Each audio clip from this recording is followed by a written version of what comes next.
Direct from the Broski Nation headquarters in Los Angeles, California, this is the Broski Report with your host, Brittany Broski. We go to work for 1/2 hour, 2 hour. We go to work for 1/2 hour, 2 hour. Then we have cigarette for lunch. Okay. Hey guys, welcome back to the Broski Report. Sorry, being your host, Brittany Broski.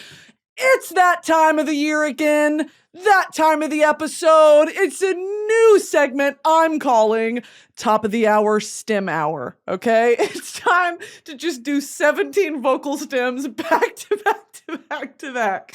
And here's the first one. We go to work for 1/2 hour, 2 hour. And then for cigarettes we have, and then for lunch we have cigarette. Here's another one. I love it, I love it, I love it, I love it, I love it. Holy shit, I'm feeling annoying right now. I'm feeling annoying. Did any of y'all watch Smiling Friends? You know Glep from Smiling Friends? Or what's his fucking name? The short little freak from Wild Thornberrys. The tiny little freak. What is it? Donnie? Donnie from Wild Thornberrys? That's how I feel.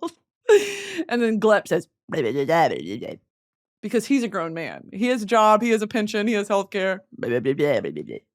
Okay, and that was actually really fucking good if you watch Smiling Friends. Here's my Donnie. Holy shit. I'm doing this new thing where I don't eat.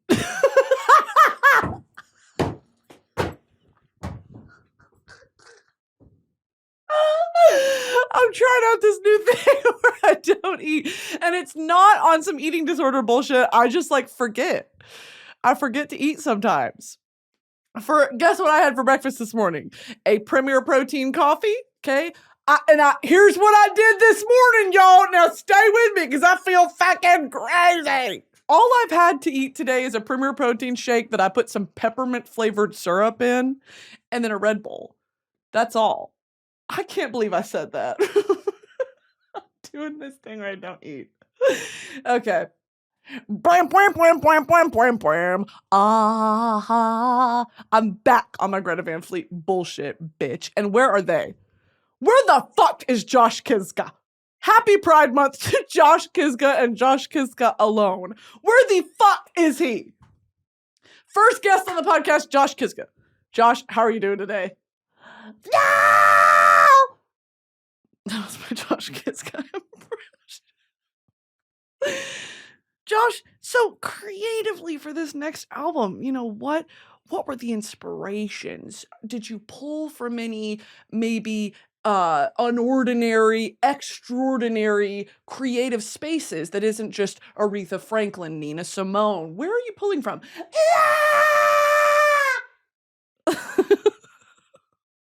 Sorry. I have a Greta Van Fleet tattoo. I can make fun of him. I have a Greta Van Fleet tattoo, and I would consider Josh and I acquaintances. So I can do a Josh Kiszka impression, and you bitches are not going to tweet my address. Okay? I have a tattoo. I am a Greta Van Fleetinator. I'm a Greta girl. Bitch. We go to work for 1/2 hour, 2 hour. Did we have cigarette for lunch? Do we have cigarette for lunch? Okay. I don't even know. Here's the thing. Why is everyone getting accepted to fucking Shiz University and I'm not? I want to go to Shiz University. Congratulations, Brooke. This is Brooke Averick, bitch. Brooke. We are pleased to inform you that you have been accepted to Shiz University, the finest educational institute in Oz. Okay? The admissions committee received hundreds of thousands of applications this year, and we believe you have what it takes to succeed here at Shiz. That's rude, because what about me? You will be able to discoverate your true potential at your beautiful campus under the encouragement. Why do you think gay people love Wicked so much? What is it about? I'm actually going to Google it. Why do gay people dye their hair? Why do gay people use condoms? Why do gay people love horror? Why do gay people like Subarus? Why do gay people like Palm Springs? Why do gay people say Mary? Why do gay people use the rainbow? Why do gay people say partner? Why do gay people have the gay voice? Those are all the proposed searches. Those are the proposed searches. What? Why do gay people like Subarus? Let's start there. Is Subaru considered a lesbian car? How Subarus became the car for lesbians. How an ad campaign made lesbians fall in love with Subarus. That is good marketing. Okay? There are a few things like that, products, brands that have forever been like crystallized within the community like that. And it's just like, damn, whoever was on the inside of these companies doing that shit, you won the internet for today. Yeah, epic win. You won. You, my friend, won the internet today. I'm going to start commenting that on people's shit. I just recently commented on Madison Beer's Instagram post. Let me pull it out. Let me see what I said. I said, she posted some fucking sleigh picture. I'm just a girl. She posted some sleigh photo dump, and I commented, me when I smash the sleigh button so hard it cracks and breaks the whole system and causes an electrical grid failure. And there are 3 replies under it. Someone said, you're so real for this. So that's how it's done. That's how you support women. I hate everything I've said so far. I hate every single word that's come out of my mouth other than the Josh Kiszka bit. That was funny, okay? I'm stopping at a green line, girl. I wanna get you stick out. I'm stopping at a green line, girl. I wanna. You are my special. You are my special. You are my midnight. Yeah, yeah. So sweet, so fine, so there. Mama, mama. Oh. That's what I was gonna do. Okay, this is something that we're gonna do 2 things, okay? Number 1, we're gonna analyze my birth chart, and my nose is like leaking. I'm leaking fluid. I'm sweating everywhere. I had probably back-to-back 160 milligrams of caffeine, okay? That is not that, it's like 2 cups of coffee, maybe. Actually, how many times have we fucking Googled this? My brain is going way faster than my mouth. And then as soon as it hits my mouth, I'm like, that was stupid. Don't say that. Don't say that. You know what I mean? I think I need to be medicated. How many milligrams of caffeine in a cup of coffee? 95? Damn. How many milligrams of caffeine in a Red Bull? 111. Okay. So what I originally thought was about 150 milligrams of caffeine in my system, we're looking at over 200. We're looking at about 205, 111 plus 95, 111 plus 95, 111 plus 95, 100. Hold on. 111 plus 95. 206. We're looking at 200. I literally just had to write that. I scratched it onto the table and with my nail. Kind of impressive. Kind of shocked at how non-scratch resistant this table is. It's kind of shocking. Okay. 206 milligrams of caffeine in my body. How much caffeine is too much? For most healthy adults, up to 400 milligrams of caffeine per day is generally considered safe. I feel like my heart's beating out of my damn chest. I feel like that part of the Billie Eilish song where she does, hey, hey, hey, but it's that on a 6-hour loop. Okay. Hey, and how about Jesse Rutherford making that album about that mimics The Greatest? That song made me sob the first time I heard it. I would like to hear Josh Kiszka sing the entire Billie Eilish album. hit me hard and in the gut and soft and fast and quiet and loud. Hit me hard and soft. What does that mean, do you think? Hit me hard and soft. Hit me hard and soft. Why is it called that? Why is it called that? Derives from a conversation she had with Phineas when she mistakenly thought the name of a synth in Logic Pro was called Hit Me Hard and Soft. I thought it was such a perfect encapsulation of what this album does, she explains. I love William Eilish. Billie Eilish. Hit me hot and soft. We work for 1/2 hour to half hour. Have hot and soft for lunch. Oh, I forgot her song is. That's actually so funny. Was it really May of this year? We go to work for 1/2 hour to half hour. Have hit me hot and soft for lunch. I could eat that girl for lunch. Yeah, you taste it on your tongue. That's with the sights underneath. I had breath of the last cigarette on my teeth. She's an actress. And she says you got beef. Do you know who I fucking miss, dude? I'm gonna do the rest of the podcast from back here. Do you know who I miss? I'm actually gonna hold this. Can I do that? Do you know who I miss? I miss Harry Styles. I miss Harry Styles in a way that is a little hard for me to explain in a way that some of y'all would understand, because you have to have lived and experienced Love on Tour, and not necessarily, because look, there are some Harry fans that converted after 1D, okay? If you didn't grow up with 1D, if you didn't grow up from X Factor, you're not gonna have, look, okay, y'all, seriously, you know who I'd love to talk to? Zane Lowe. I'd love to talk to Zane Lowe. Just off camera, I'd love to just pick his brain. Okay, if you didn't grow up with One Direction, you converted to being a Harry Styles fan, you know, when HS1 came out, something like that. I get it, okay? You're just missing out on a huge chunk of the lore. Not to say it can't be learned, okay? You can learn it. It's just being there, it's different, okay? Having lived through it, having the battle scars to show, having the community of the PTSD, it is different. Not to say that if you started standing around 2017, 2018, that you're not a super Harry fan, okay? You are, you can be. It's just a bit different, you know, if you've been through the whole ride, because it's this combined, you know, spiral DNA thing of, as he was growing up as a teenager, so were you.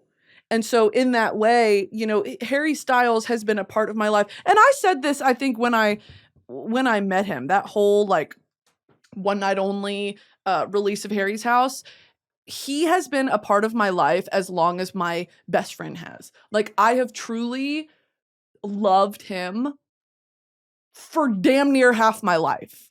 And so to get to meet these people, you know, where it's a different sort of, and okay, this is going to be the fangirl episode. Sorry, do you mind? We're going to compare different types of standom in my life, okay? And I'm curious to know if you guys would agree. I'm curious to know if you guys have some opposing thoughts. There are different levels to it and different ways in which that fervor manifests, okay?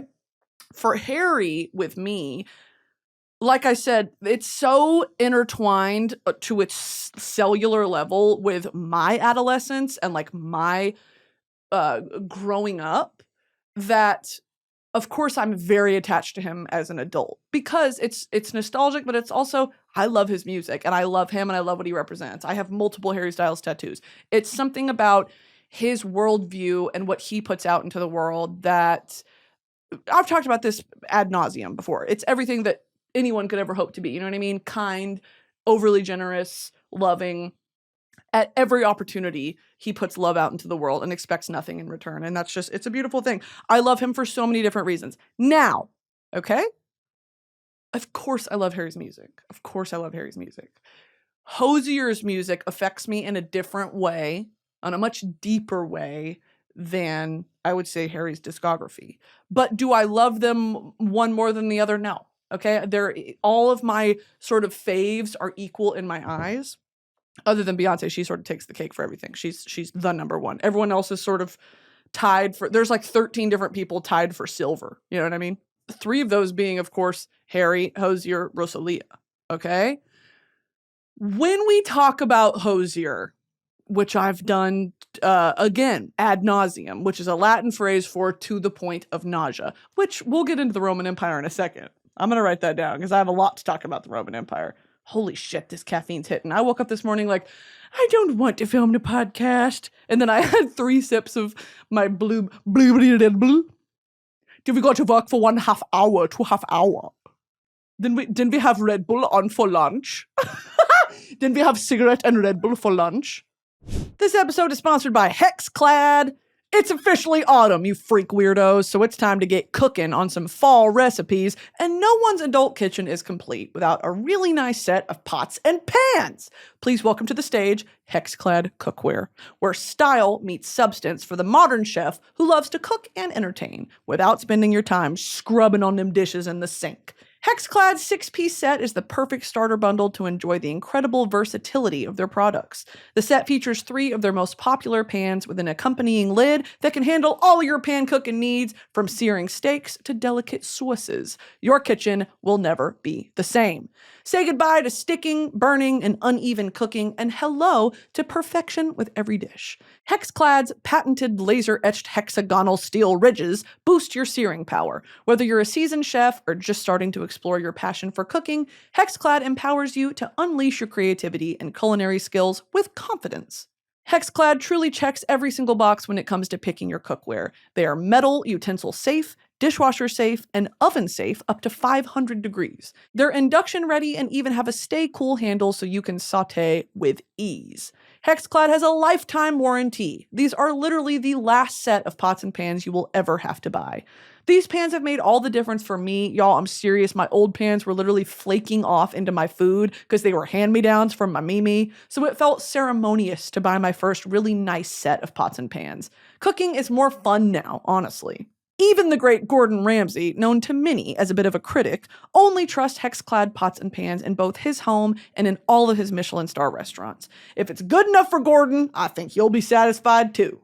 So for a limited time, Hexclad is giving my listeners 10% off your order with my exclusive link. Just go to hexclad.com/broski, support my show, and check them out at hexclad.com/broski. This episode is brought to you by Tinder. Imagine this. You're at your favorite coffee shop and your eyes meet with someone across the room. The classic meet cute. But what if I told you that moment is happening more on Tinder? A new relationship starts every 3 seconds on Tinder. I know some of y'all are still waiting for a meet cute moment to happen, but you might be more likely to find your meet cute moment on Tinder. Why leave it to chance when these connections are happening on Tinder all the time? With Tinder, you're not just waiting for a moment. You're putting it in your own hands. Don't overthink it. Open the app and take a chance on romance. No matter how your journey starts, you may join the millions of relationships around the world that started on Tinder. Explore all the possibilities for yourself. Tinder, it starts with a swipe. Download Tinder today. Hozier. Okay? I started listening to Hozier late high school. Okay? Maybe I listened to Self-Titled, okay? And I was like, oh, this album's really good. It was on rotation with, I used to listen to like Mumford & Sons and Arctic Monkeys and all that. Like it was sort of in that zeitgeist of 2013, 2014 music that was so important and formative to me. And then in college, I kind of forgot he existed. Then, was it 2018, 2019? Wasteland Baby drops. Okay. Wasteland Baby drops. I'm at my job. TikTok hasn't really happened yet. This is probably like July, August of, now what the fuck is that? July, August of 2019. When did Wasteland Baby come out? Wasteland Baby. March 1st, 2019. Okay, period. This kickstarted what some might refer to as a crippling obsession with him and with his artistry. Because, of course, Self-Titled was amazing. Loved it. Some very iconic records came from that album. This album changed me as a woman. Nina Cried Power, Movement, Sunlight. All of these songs were so formative to like my music taste and the type of lyricism that I think deserves the utmost regard and the utmost respect and flowers. And I mean, it's truly, if you get it, you get it. And if you don't, you don't. And when I had the beautiful opportunity, once in a lifetime opportunity, to sit down with him and ask him questions, which, by the way, can we just reflect on that for a second? Why did that happen? Why did his team say yes to that? That's crazy. That's truly fucking crazy. Why did his team say yes to that? I am for Columbia Records. Thank you, Columbia Records, for all that you have given me. Holy shit. That day, that was one of the best days of my whole life. And I sound like a 13-year-old when I say that. That was the best day ever. That was one of the best days of my life. Like, I hope you understand that. I just saw him at the Kia Forum like a week ago. It's every time I see him, it feels like the first time. Okay, anyway. That conversation with Hozier, which if you haven't seen it, it's on my YouTube channel. Just go watch it. I feel like every fan has this list of questions that, when art has affected you so deeply and to your core, in the way that the quality of art that Hozier makes, you have a specific list of questions that it's like, if I ever met them, this is what I would ask them. And I would be cool, and I would be, I would stand out because I'm a real fan and I want to know these deep introspective questions. But what I've learned about hosting and being an interviewer, and both a mixture of my instinct as an interviewer and what I want to know as a person, mixed with what does the audience want to see? You know what I mean? And you have to marry the two and mix them in a way that is entertaining from beginning to end. And it satisfies, it checks a lot of those boxes for a lot of different people. It's a difficult endeavor, but it helps if you are a true fan of the person. So sitting down with Hozier was this daunting task, but at the same time, not hard at all, because I've known the questions I've wanted to ask him for damn near 5-6 years. So compiling this list of questions, sitting down, I wanted it to be a mixture of making him feel comfortable, getting sort of accustomed to my sense of humor, because it's a goofy sense of humor. And if you're not a goofy person, it's a little off-putting. But at the same time, if you're a secretly goofy person, my hope is that I draw that out of you, right? That's the whole point of Royal Court, is I put you in this incredibly stupid setting where I make you wear a cape and I make you wear a hat and all this just insane decoration around you to immerse you in this world. I shine the light in your eyes. We do this, and then it's a serious line of questioning at the end. It is perfectly engineered like that because it's completely based off of my thought pattern of, if I was a guest on a show, this is how I would want it to go. You can't off the bat be serious and then try to make it silly. It's like, well, we're here now. We're here in this space that's very serious and very, I want to get to know the heart of you and your work and your career and your artistry and your life and your personality and how your mind works. You can't pivot from that to like, okay, penis, epic sauce. You can't do that. You have to follow the flow, and I'm sort of at the mercy of the guest. Anyway, when I interviewed Hozier, I know, because the true Hozier girls know, he's a silly little goose. He has a very, very silly sense of humor, and he's very witty. Because of course he's witty, because you have to have that level. When you are that smart, you're quick. But at the same time, he takes his time to answer a question in a meaningful way, and you can be very, very vulnerable in your lyricism and be a bit shy in person. I think that art is the way that it helps people process those emotions that are difficult to convey those emotions in just a conversation, or in a very eye-to-eye direct manner.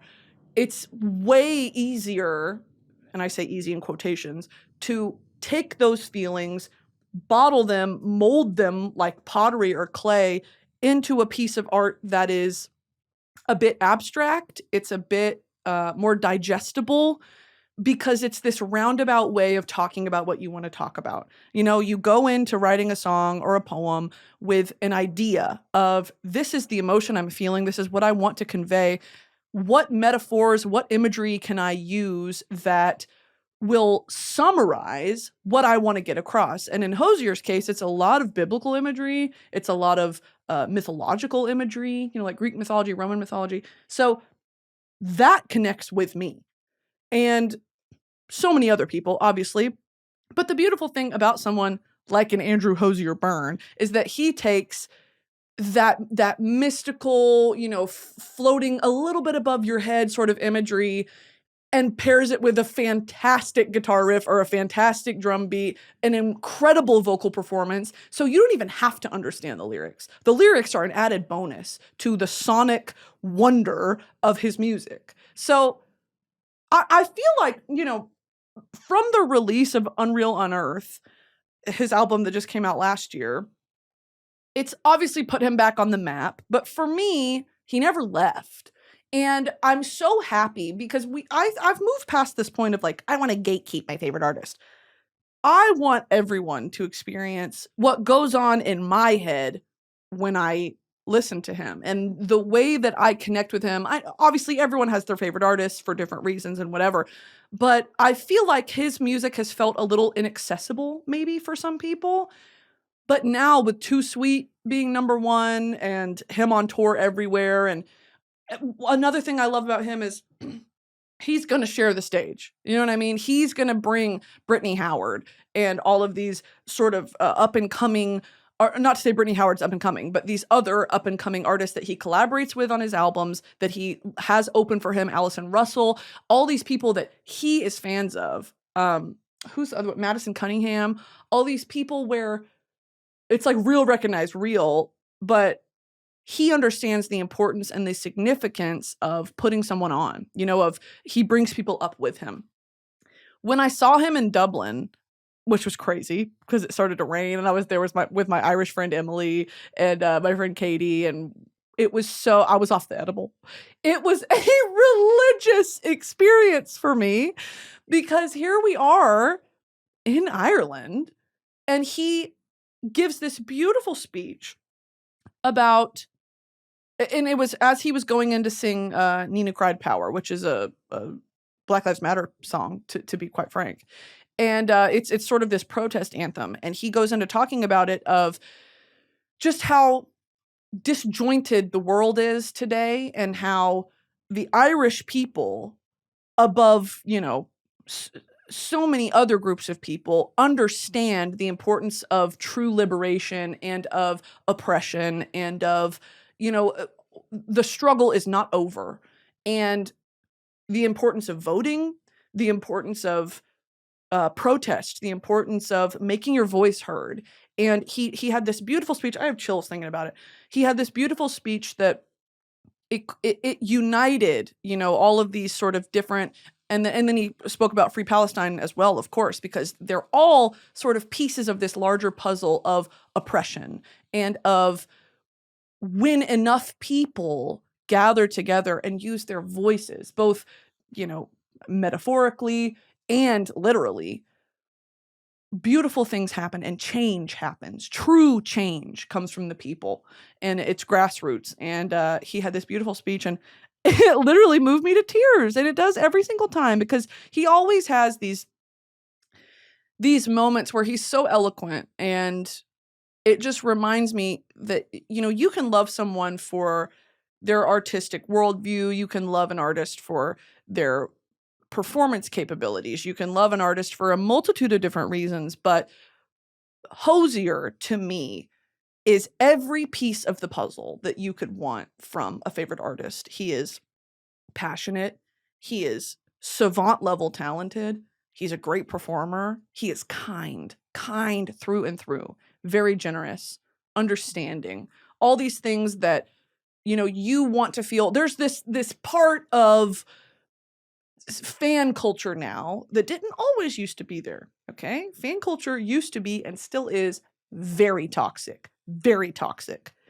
And it used to be, I remember this tweet that was from like 2012 or something like that. It was about Lady Gaga. Love Gaga. But it was this crazy fan account that was like, Lady Gaga could kick a baby and I wouldn't give a fuck. I love that bitch. Like, I stan, or something like that. And I remember reading that and being like, that's crazy. There are certain artists where people ride for them like that.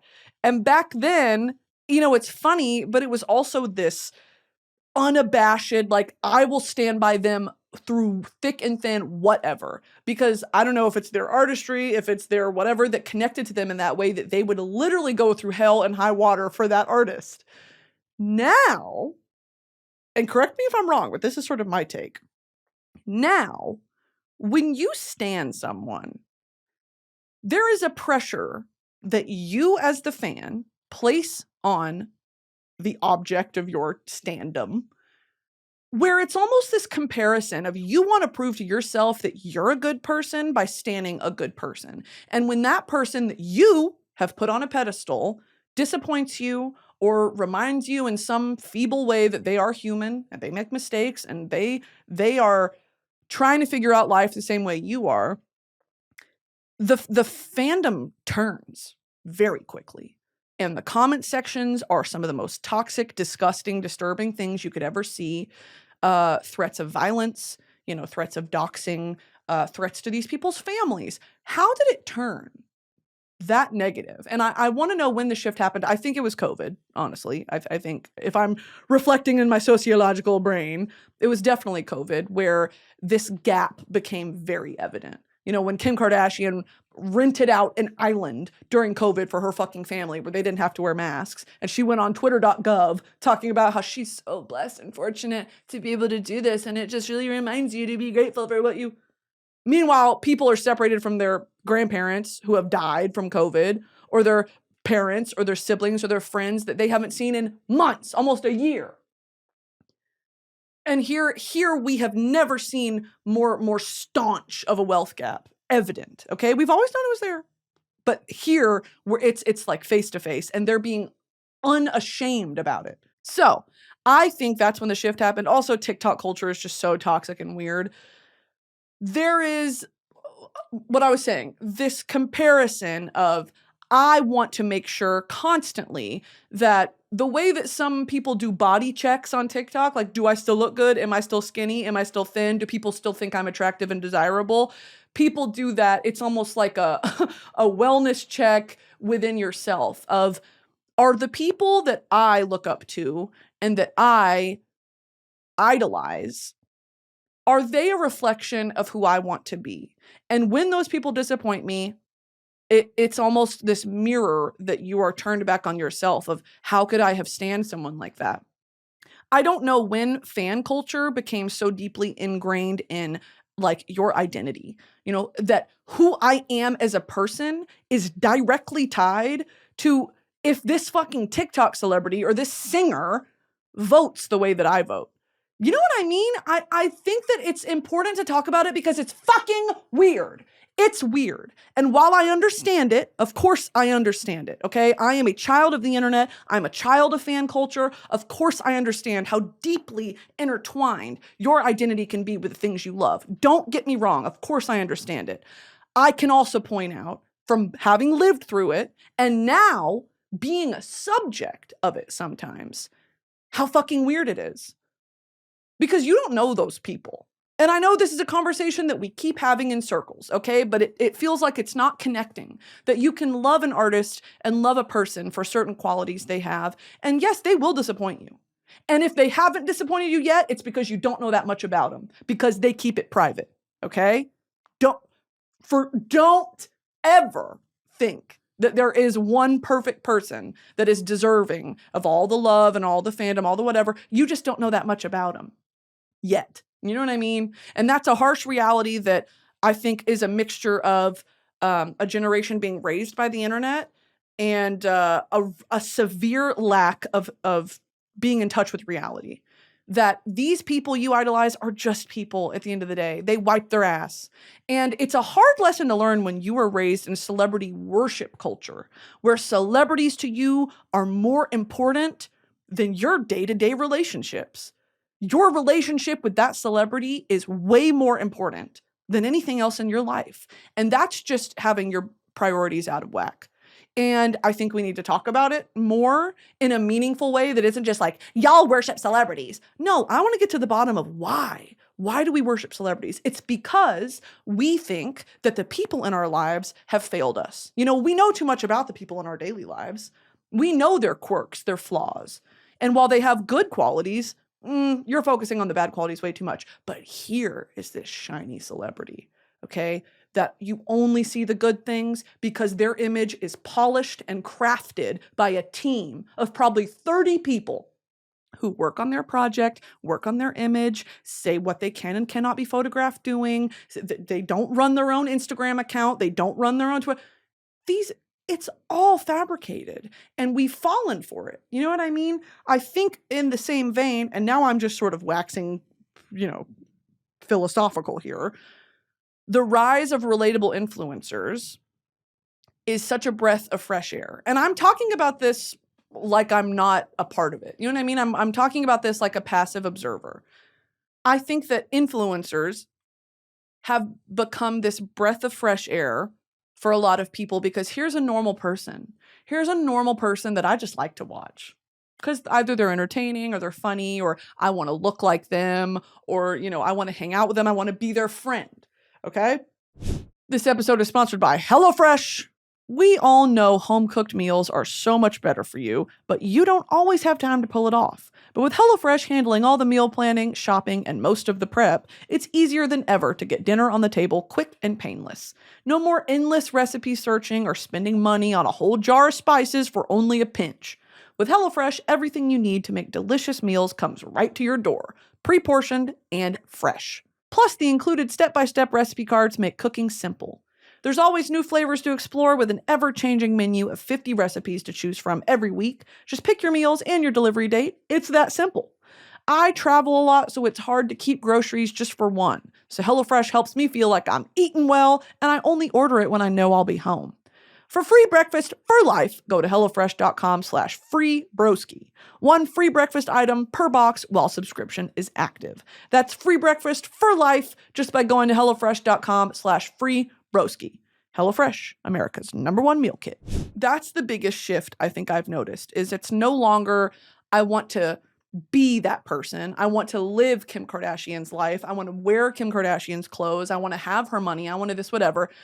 It's fuck that now. And now it's, I want to be so-and-so's friend, which is a very sweet turn.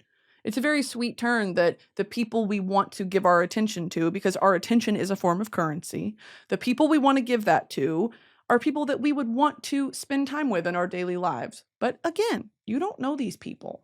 And the people that you love online, some of them are fucking awful in real life. So the question then is, what does a healthy balance of fan support look like? And I almost wish that like I want to call my mom and talk to her about when she grew up loving Prince and Michael Jackson and Stevie Nicks and all these, the Monkees, these people that she loved. What was that relationship like? Because you can buy the merchandise, you can see them live, you can do whatever, you can watch interviews. But was it an idolization? Was it an almost worship? Or was it just, yeah, I love them. I really love their music and I think they're cute. When did it turn? So I think the over saturation of like access and information about these people changed everything. Even back to what I was talking about fucking an hour ago with Harry Styles and One Direction. The reason people are psychotic about Harry Styles is because One Direction was one of the first, we were all like young teenagers online, and here we have unadulterated access to anything you would ever want to know about Harry Styles.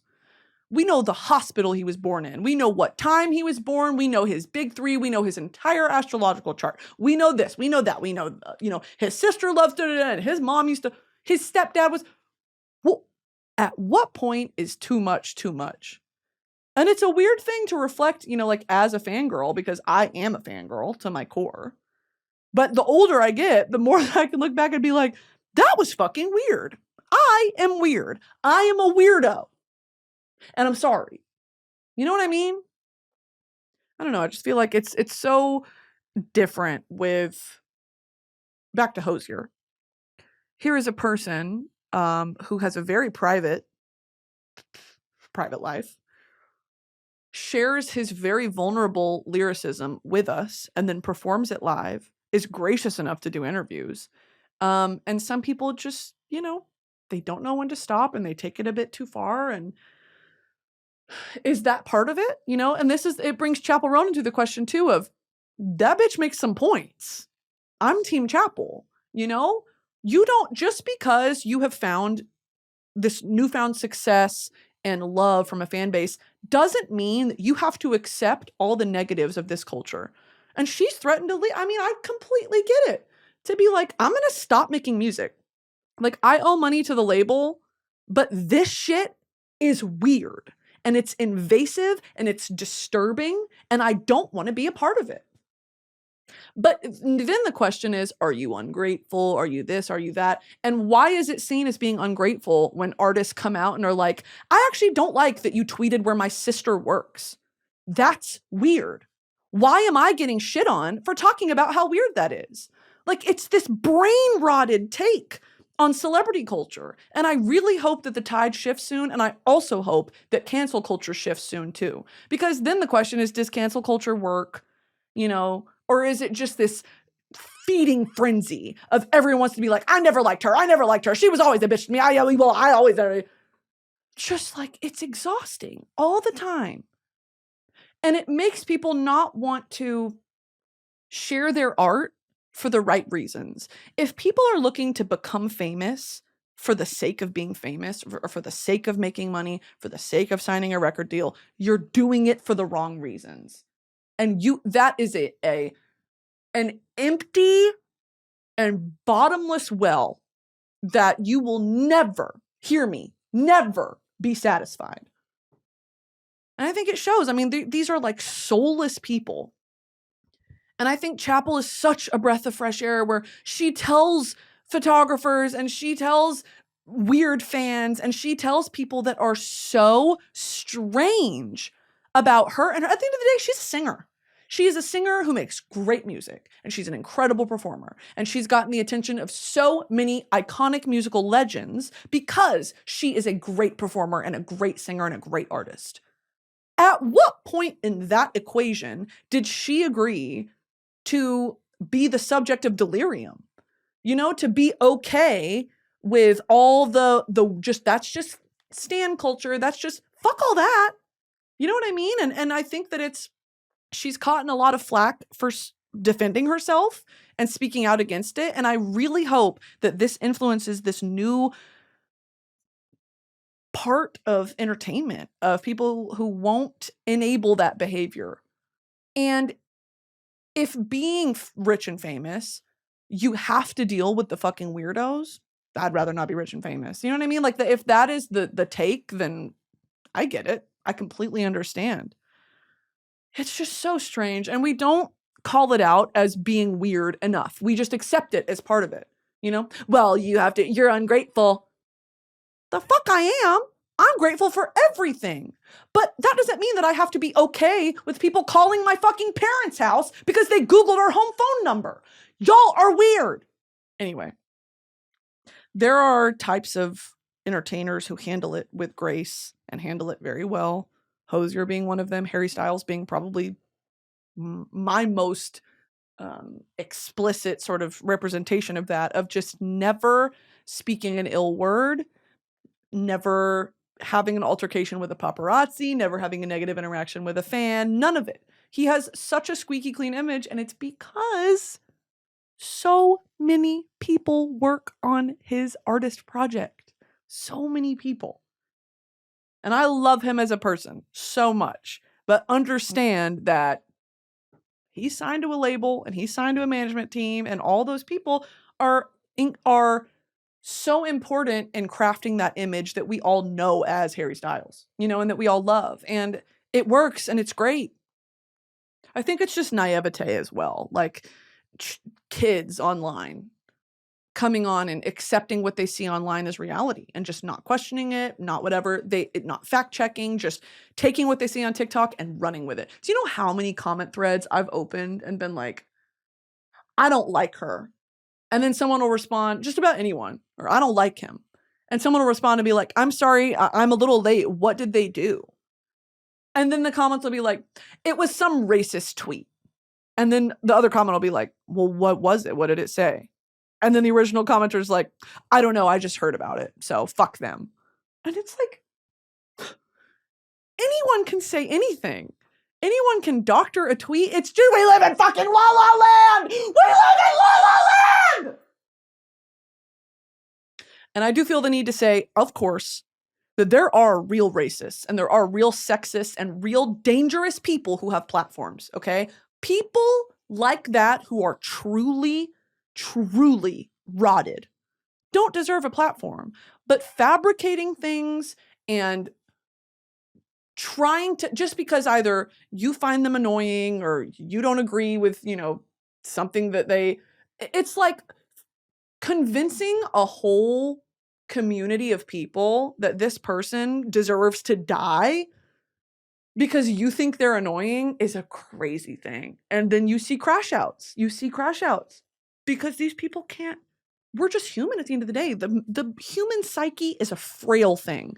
And it's this masochistic game of how far can you push it until they freak out. You know what I mean? It's just sad. It makes me sad because I have such fond memories still, to this day, of being a fangirl and the community that you gain from loving the same artist, amongst girls, amongst women, amongst anyone, that it's a shared point of connection. How beautiful is that? That someone's art is something you can connect on with a complete stranger. Wow. How did it turn into this? How did it turn into this weird bullshit that we all have to deal with online? It's just strange. And it makes you not want to share your art anymore. And it makes you want to, shove your head into the sand and disappear. Okay, sorry for ranting. I love Hozier and I love his art. Okay, back to the Hozier interview. Yes. When I asked him some of those questions about, God and the intersection of religion as a man-made institution and then the potential and hopeful existence of a godlike figure, of the universe directing your path and having faith in it, whatever. And he gave such a good answer about acknowledging some of the flaws and abuses within the church of the country he was raised in. The Irish Catholic Church is evil, can be evil. Recognizing that as the flaws of man and wondering, where does that leave you at the end of the day with your spiritual walk? And his answer was so good. It was just illuminating. And we balanced it, with some references from his past, some funny references and, some funny questions and humanizing him. That's the goal that I really prioritize is humanizing some of these people in my show. Okay, here are 3 things. I'm done with my rant. Thank you for listening. Here are 3 things that I've been really into lately that I want to talk to y'all about, okay? Number 1, there is a station, and it might be just Los Angeles, it might be something else, I don't know, called K Mozart. And it just plays, it's an FM radio station, and it just plays classical music. That's all. It's K Mozart. And I wonder if it's in every city. Every city around like the 89.9 sort of range in the FM spectrum plays classical music. I'm so into that. When was the last time you bitches just let it be quiet? And not the scary quiet of sitting with yourself and being like, who am I? No. Driving to classical music, cleaning the house to classical music, okay, working to classical music. It's been so transformative because it's just a lot, to listen to your favorite artists or try to keep up with what everyone's listening to, or did you hear the remix dropped of just to sit in the car and not have a single thought in your head is nice. It's nothing to sing along to. It's nothing to, I've enjoyed learning about the different composers and the different artists behind. How many times am I going to say fucking artists in this episode? The artists behind some of the most famous classical music. Because, of course, we know Beethoven, Mozart, whoever the fuck else. Wagner, 1/2 hour to half hour. And it's cool to have some of these like radio jockeys, disc jockeys, talk about it and the year that it was composed and the reaction to it and if it was scandalous and all this. It's cool. I I enjoy it. The second thing is National Geographic has a YouTube channel. And they post what are called mega episodes, okay, that are 4 hours long. And it's a combination of like 4 or 5, 6 different episodes. And the one that I've been obsessed with recently, I've watched it like 2-3 times, is the treasures of Rome, the treasures of the Roman Empire. Because, and here's the thing, okay, I have so much to talk about and I don't know. I need to start making Cornell notes before I do these podcasts. Because I always watch them back and I'm like, damn, I should have said this. The Roman Empire, I think we forget because it's become a meme, right? How many times do you think about the Roman Empire? And these men are lying if they say every day. But when I say it, I'm being for real, okay? The Roman Empire, we forget, lasted for centuries and spread from England to Africa, all the way east to what? Tanzania? It was massive. And what have we learned about every time an empire rises, it will fall? And there's a very famous series of 4 paintings called, I think, the Path of Empire, the Course of Empire. God, I'm so smart. The Course of Empire by Thomas Cole, okay? I love Thomas Cole. Fuck you, bitches. Oh, is it 5? Oh, it's 5 paintings. Based on his experiences as an observer of historic ruins in Italy, Cole painted what he believed to be the different phases or stages through which virtually all the empires that had emerged in the West over several millennia had passed. It is a fascinating composite work with the particularity of having a very pronounced didactic aspect, since any observer can learn something about history simply by looking at it. Okay, and then it goes through all the different stages of the Course of Empire. Please blur that. Thank you. Now, the first time I saw this, I think I saw one in person at some museum. It stunned me. It stunned me. This is an incredible series of paintings, and it's very relevant to what I'm talking about.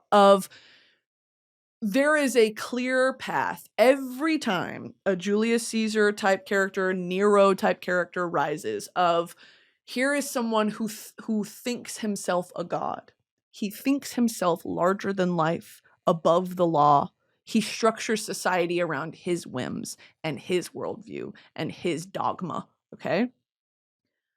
I find it very, very interesting because I'm reading this book series called Red Rising that's about essentially it's like Hunger Games in space, way in the future, and it's very based on, you know, the idealistic Roman society and how deeply flawed it was, but how to their core they thought this is as close to godlike living as has ever been conceived. You know, they truly think that there was nothing wrong.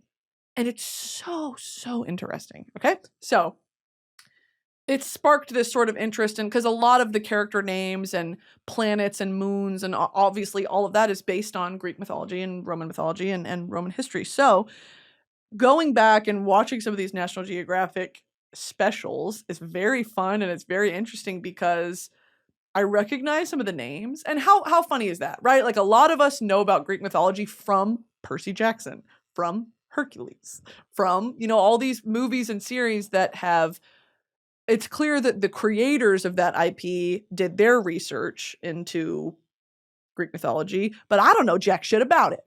And in fact, it kind of bores me. So how do you go back and experience it in a real life, eye-opening way? National Geographic, okay? So I've been watching these mega episodes about the Roman Empire and about how massive it was, how cruel it was, how hedonistic it was, okay? And there's this one episode, I don't know if it's the one I'm thinking of, but they talk about the Colosseum and about the Roman amphitheaters and how the same sort of buildings that you find in Rome or around the immediate city of Rome, even, 2 hours north, 3 hours east, whatever, there are strikingly similar, almost exact versions in the UK. And I think I just never really sat down to think about how expansive the Roman Empire was, because I don't know that much about it, but learning about it through this lens of it being the oppressive system that it was, where it was either submit or die, okay? You assimilate or die. And it was amphitheaters built for the soldiers to enjoy, amphitheaters built for the pleasure of men. And this is a thing about the Colosseum. Okay, let me teach you about the Colosseum. The Colosseum was built by, what's his name? Starts with a V. Roman emperor that built the Colosseum. Vespasian. He built the Colosseum, or I guess commissioned the Colosseum to be built. And the whole structure of when you would enter the Colosseum, on the outside, on the arches that go all the way around it, there are numbers above each entrance, similar to like a concert venue today. And you had a ticket that when you go to the Colosseum, you literally had to show your ticket and it would show you where your seat was. You enter. The immediate, like right around the sand pit, or it would be converted sometimes into, they would fill it with water. Crazy. Okay. And they would have ship fights. They would have, it was amazing what they could do. It was truly a feat of Roman engineering. And don't even get me started on the aqueducts, okay? Roman aqueducts that still stand, incredible, amazing, amazing. On the immediate seating sort of around that, the emperor had his little box. It was the best view, and it was the best spot to be viewed, okay? Listen to me when I say this. The best spot to be viewed, because the Colosseum at its core was a show of strength and power. And it reminded Romans of the stratified levels of their society, and that you stay where you are and I stay where I am, okay? So around the immediate sand pit where the gladiators would fight, where they would release the animals, where they would have ship fights in the Colosseum, Nero or whoever the emperor was had his little box. Immediately behind him, okay, and that, like, just one level up, the 100 section, if you will, knights, very famous politicians, friends and collaborators of the emperor, all men, never women. In the 100 section, okay, 200 section, that would be sort of workers, okay, just your average Roman citizen, men. And then in the very highest sections, nosebleed, would be slaves, women, children, okay? I did not know that it was stratified like that. And it makes complete sense knowing, even the baseline about the Roman Empire. And so knowing that was how the Colosseum was built, amazing, okay? Very fucked up when you think about it. Women and children have to be at the very top. Oh, sucks. Okay, then you go under the Colosseum.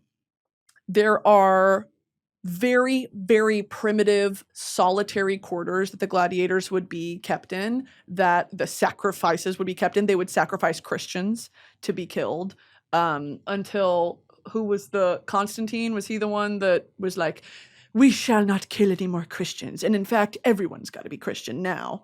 Wasn't that Constantine? And then they turned it into Constantinople. Yep, first Roman emperor to convert to Christianity, AD 306.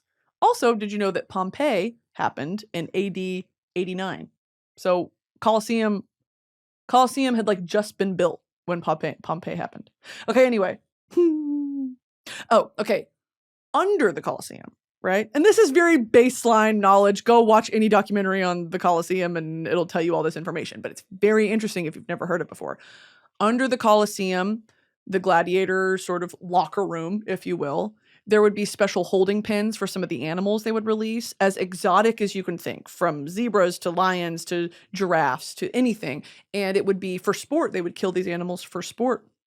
And they would be conquests and prizes that they would find from the farthest reaches of the Roman Empire, okay, from Africa to London, whatever. They would bring them all back to the Colosseum or to any of these amphitheaters. There are so many amphitheaters that they would do this in. But the Colosseum is most famous, of course, because it's still standing. A lot of them are buried under dirt and rubble because they're simply 2,000 years old. Okay, it's bound to happen. The Colosseum is just one that's been the most carefully preserved.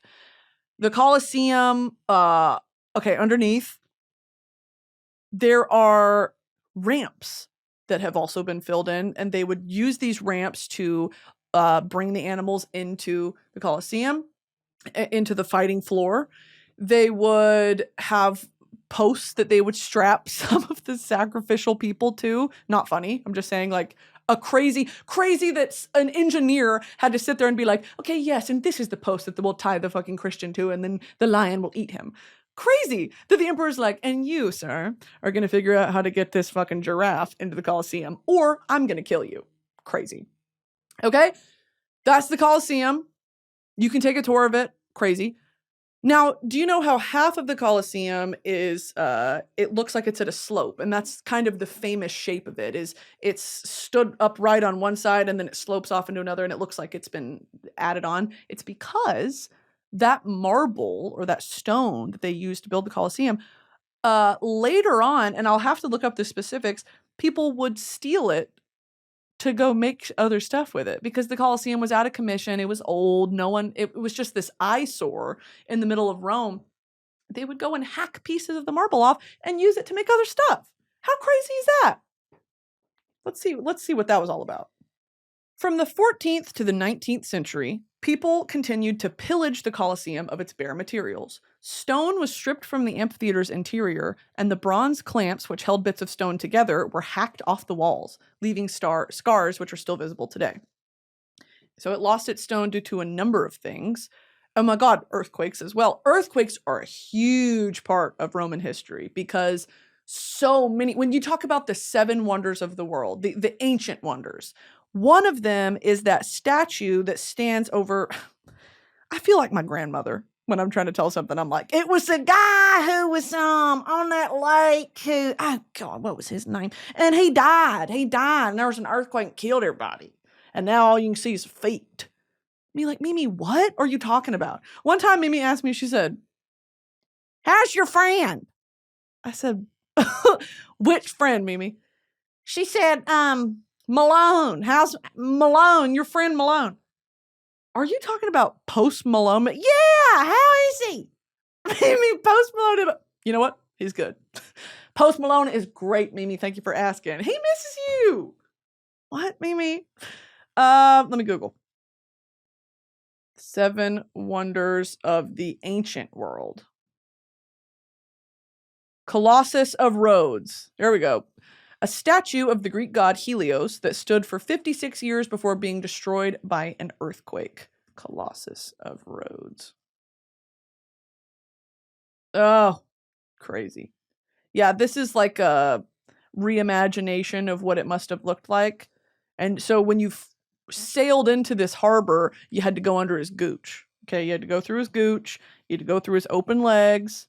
Check that shit out. How do you even build that? Okay, this is a reimagination of what the Colossus of Rhodes looked like, okay?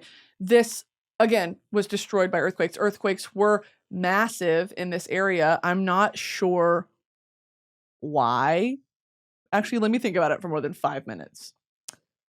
Lots of volcanic activity, lots of tectonic plate movement. Italy must be on a fault line somewhere. I don't know, but it was massive.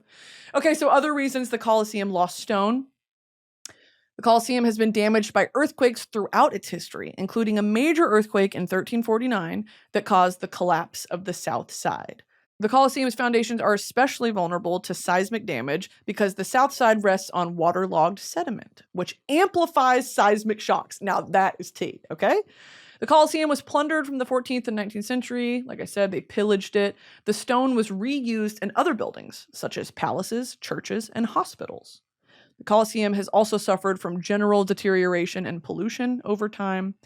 The Colosseum was originally covered in marble, but much of it was removed over the centuries and used in other buildings. Some marble still remains on the top tier. Today, Only about 1/3 of the Colosseum remains. However, the Colosseum is constantly monitored and reinforced with modern methods and is safe to walk in. Crazy. Very, very crazy. So interesting to me. And so they're finding this National Geographic show I was watching, they're finding and uncovering with archaeology teams some amphitheaters that are popping up all over what used to be the Roman Empire, which is all over Europe, even parts of Africa. So very interesting to me. Another thing that I wanted to highlight is in, not Roman at all, but in Renaissance Europe, androgyny was actually the peak beauty standard. It was considered divine, okay? I just wanted to bring that up. I thought that was very interesting. So when Michelangelo, when Da Vinci, when all of these incredibly famous Renaissance artists are painting, you know, when you look at a Renaissance painting sometimes and you're like, is that girl or boy? I don't know if that's girl or boy. That was on purpose. And a lot of these artists were gay, and they kept young boys around them as their assistants, as their muses, as their models. And for that reason, a lot of the figures in Renaissance paintings they have this androgynous, youthful, kind of boyish charm to them, you know, where it's long, wavy hair and the features are not distinctive in any one way. And I always noticed that and I wondered why. And I just figured, oh, well, a lot of these painters just use the models around them, which happened to be young men, because not a lot, women couldn't really be sculptors. Women couldn't really be, you know, artists. They weren't commissioned by the church. They weren't commissioned by patrons. So I always just figured that was the case, but come to find out, androgyny was a desired attribute. So interesting to know about that. And I think it's very interesting too, as we see beauty cycles, you know, beauty trends are cyclical in nature. What was popular in the 80s came back in like 2009. What was popular in the 60s, 70s came back, you know, a few years later. So it's all these, like 90s grunge came back in 2014, 2015. It's very cyclical, and I think that it's honestly very cute. So beauty trends are cyclical in that way, but also during the Renaissance and during, I want to say like 1300s to like 1600s. Actually, let me Google it. Okay, this is something that if you've never heard of this, very interesting. Where are my big forehead bitches? Where are my big forehead bitches? 5 heads in the chat. W's in the chat for the 5 heads. People have been plucking their forehead hairs since the medieval period, okay? Women would pluck their foreheads to achieve a high forehead, which was considered especially beautiful. This was especially common among well-born European women in the late 15th century. Highborn women would tweeze their hair and wear wigs in ancient Egypt. They also used substances made from lemon, sugar, or beeswax to remove hair from larger areas. Ancient Rome, both men and women were expected to be hairless and used tweezers or razors like objects made from stones. Even into the early 1900s, Gillette created the first razor for women, the Milady Décolleté, in 1915. Depilatory cream ads also became popular during this time. So it's always been, not always, but I don't know when the shift was from high foreheads used to be a symbol of beauty to now it's, you got a big fucking forehead, girl. Hook noses also, even something like what's called the Roman nose, like just a strong nose, noses with bumps in them right here. This is what I'm always going to preach this on this podcast. The way you look and the features you have are a result of generations of attraction and a shared affinity for those facial features and for those body types. Do you know what I mean? And that's not the case in every fucking, you know what I mean? Have some nuance in these conversations, please.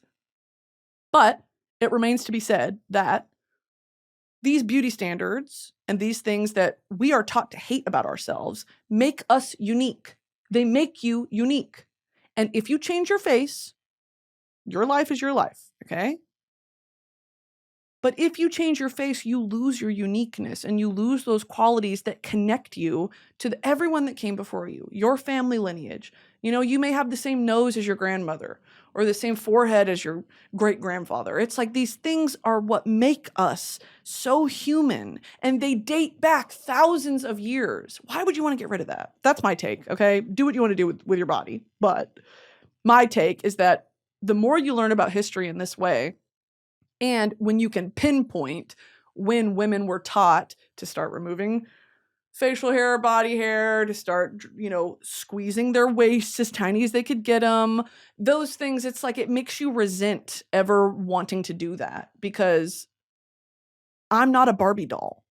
I'm a human. And if those same things are not placed on men, why do I have to do it? So, okay, so as I continue to sort of dive deep into the Roman Empire, I'll keep you guys updated, because this shit is crazy. Roman bathhouses, if you've never been into that, look into that shit. That shit was nutso. The way they used to bathe themselves, they had these tools. They'd get before you go into a bathhouse, okay, which are heated from the floor. It's like these big saunas with these like fire, and they would make it out of copper, so it was heated. And then some of them were luxurious, some of them fucking stunk. Like the marble on the wall, if you were in a rich bathhouse, would be painted. They'd have statues, snacks, servants, whatever, okay? Crazy. Before you would enter a bathhouse, you would exercise to work up a sweat. Then you would put oil on your body, okay? Then they had these devices that looks a bit like a butter knife, almost like a curved butter knife, and you would scrape the oil and sweat off of you before you get into the bath. How interesting is that? Okay, that's how they used to bathe. Now, did they stink? God, yeah. I bet it smelled like ass up in there. Bad. Down. Ass house. Roman ass houses. Okay, I know they were smelling rank, and I know that breath was kicking. And that's okay. Okay. That's all for this week, guys. If you're not registered to vote, please go to headcount.org and register to vote now. And you can enter into a sweepstakes to go to ACL and meet moi. Which, I don't know who wants to do that, but I'll be there. Okay, so enter your name into the sweepstakes. Make sure you're registered to vote, and you can sign up 3 friends to register to vote too. Okay. If you want Broski Report merch, go get that at broski.shop. If you want a muumuu like this one I am wearing right here, that is also on broski.shop. Go have fun with that. Subscribe to this YouTube channel if you're watching the YouTube video. If you're listening on Spotify audiobook, whatever the fuck you listen to it on, please rate it. Will you rate me 5 stars? Are y'all mad at me? Please, y'all. And then also go subscribe to the Royal Court channel, because we've got some fun episodes coming soon. Okay? I love y'all. Thanks for listening to me rant. Bye.